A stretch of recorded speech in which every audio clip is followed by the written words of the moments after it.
And Kirk, y'all just jump in, man. What do you think about stop questioning Frisk? Me and Kirk gonna have different views. I think if they use it correctly, how it was intended for it to go, I think it's been good. But I think a lot of cops, they took it and they ran with it and they remixed it and they turned something that could have been good. Well, let me break it down the way it's supposed to be done. And I like to use the James Blake incident. Y'all know about James Blake, the tennis player that got locked up in the hotel. That's the perfect stop questioning Frisk incident.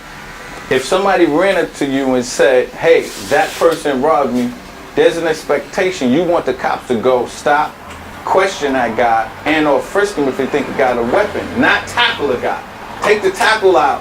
You stop James Blake, question him. Somebody just told me that you robbed him or stole something from him. That's a stop questioning Frisk. So what happened when I was a cop in the early 90s, crime was at an all-time high. Bodies was dropping all over the place. I think it was upwards of like 2,000 homicides. We wasn't really stopping nobody. We was more of a reactive department in the NYPD. Somebody got shot, you rolled up, put the tape up, scoop them and leave. Now, when somebody gets shot, they trying to figure out who the next shooter is. And that stop questioning Frisk. We were stopping people in the early 90s when we started it and find out they was wanted for a homicide, wanted for murder. They was a rapist. But it got out of control, Kurt. You understand what I'm saying? That's where it started, but it got out of control because after, let's say, 7 to 10 years of everybody knowing you can't jump the turnstile, you can't urinate outside, you can't piss in public, we kept going. We, the NYPD, they kept pushing to get reductions and then watered it down, and that's how you end up with the Eric Garner incident. Because here it's like, what, 21 years, and they still stop questioning freaking everybody they see. So how y'all feel about that? Because I know y'all got a lot of people coming in here getting their hair cut. So, somehow it always end up having, it's kind of like profiling. It's like it always ends up being somebody look like me with a baseball cap. Maybe if I had on a little different outfit, maybe it would have deterred them. But my outfit shouldn't have nothing to do with it. Yeah, because Jay-Z and Russell Simmons wear that baseball cap. Right. And Puffy. Right. So they see the body language, you leaning in the car, you got your hat down. It's a lifestyle. But they always equate that to that nigga guilty. Pull him over. Once we pull him over, guarantee we're gonna find something on him. That's how it always ends up. Well, you got to realize you're Italian the whole game. When you're born black, you're a victim. When you're born black, you're a criminal. Yeah? So you got to take the charge, what you gonna be. And that's the way they look at you. They don't look at you no different. 3-piece or no piece. Right. You're a black man getting ready to do something. Because even back in the 60s, everybody had on Spitfires. Right. Little suit and tie. So they was still getting it done to them back then. So it ain't even an outfit, but most people would tell me, yo, maybe you stop dressing like that. What that got to do with anything? It ain't got nothing to do with your dress, man. Right. It ain't got nothing to do with your dress. Sometimes it does. No, it don't, man. You're a black man. Yes, it does. Well, I It ain't got remember. nothing to do with that, man. You be in the dentist's office, man. They gonna come get you, Tim. Hey, Larry, I remember I was a cop and I was out in the street with my partner. And like Queensbridge, and he was like, yo, let's stop that guy over there. I was like, yo, what's up? What you got? He's like, yo, he looks suspicious.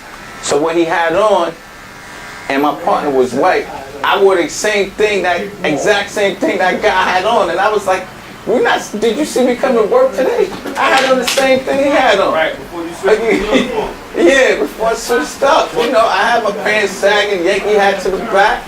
Come on, man. I think they don't train them what to look for. I think they just have an idea, that profiling idea. I think before they even became a cop, they already had this. Boom. They already had this discretion on how a person. That's a perk. See? That's how them niggas look. That's how they dress. But you can't blame that on the own police. No, but society is printed the same way. Like if you ever did jury duty, they go by, you come up there, you got a hat on, you got some braids, or you sagging. To the jurors, they're like, yo, he did it. They don't care what the case is. They don't care what the charge is. They looking at you. That's why a lot of guys, when they get locked up, they don't want to wear the jumpsuit, because the jumpsuit, the orange jumpsuit or whatever color, it makes people say this guy's a criminal. But if you go to court and you have a button-up shirt, some slacks, they start listening. Now they be more in tune to listen to what are the facts, what are the charges, and let's see if this guy really did it or not. So what you But if you basically, dress a certain kind of way, go I don't on. think your outfit's gonna so what you say basically that. saying? Okay, but Kurt, but the elephant in the room is this with Tim is you're not hitting on is I don't care about no jury duty. These cops are getting $100,000. No, I'm saying, Hold on, what I'm saying how is you dress No, plays but- a part. it don't make no difference, baby. what I'm Don't make saying. no difference, man. But It does. Tim, It does. what the deal is, it shouldn't play a part because these cops are getting I'm not saying- $100,000. Hold on, let me I'm get not the saying point it's out. right. I'm not They saying getting it's the right. training, and they're not supposed to discriminate based on race, But creed, nobody's color, supposed to discriminate. sexual. But Right. It's true. It's like it's almost human nature. Yeah, It's almost like human but it nature. don't make it right, and that's why you have so You know much. why? Because the field is not level. Because a lot of black Americans they don't want to take the police Well, the test. media already Why? made Because a lot of black the dudes media is telling their fucked black up kids don't ever become a cop. But then how you gonna make the problem solved?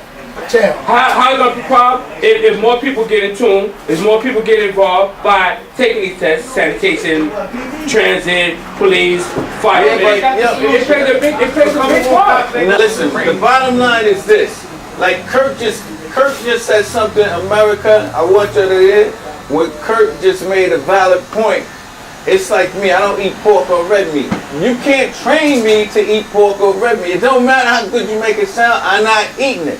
So he just made a valid point. Like if somebody don't like a person because of their color, their skin, I don't care how much training you give them.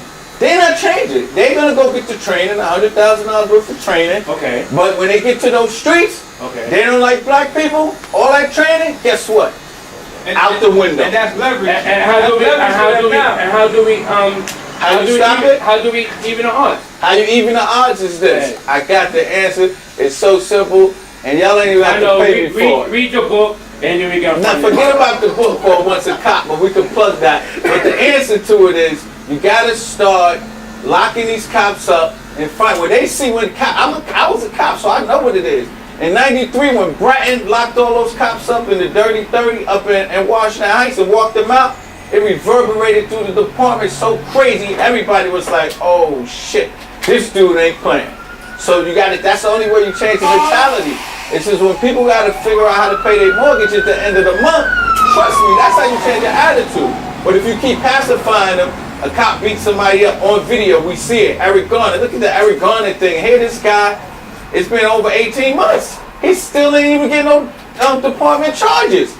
So if you don't do that stuff, the other cops is like, yo, he killed the dude live on TV. Ain't nothing happened to him. Let's jump into a recent topic that just happened last week. The Brooklyn District Attorney indicted the Asian cop Liang, right, for killing Akeem Gurley in the pink houses where I used to command those projects.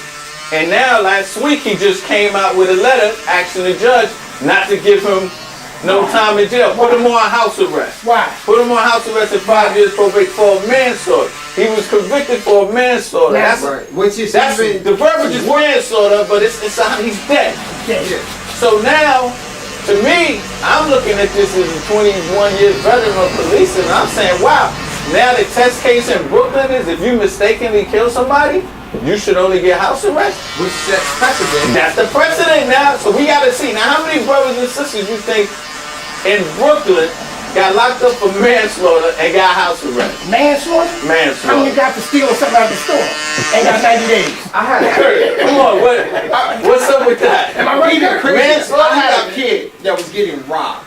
Literally getting robbed by 3 people to his one. He pulled out a knife. What they say? Well, you're here? That's attempted murder, son. He got hit in the eye. He got stumps. He pulls out a knife. The only thing that saves him is he pulls out the knife. And he goes to the police and say, listen, I was getting jumped. My man tells him, that's attempted murder. Because he had a knife. The only thing that could have saved him from getting possibly even killed. Getting killed. What's the So where is the justice in that? It's no justice.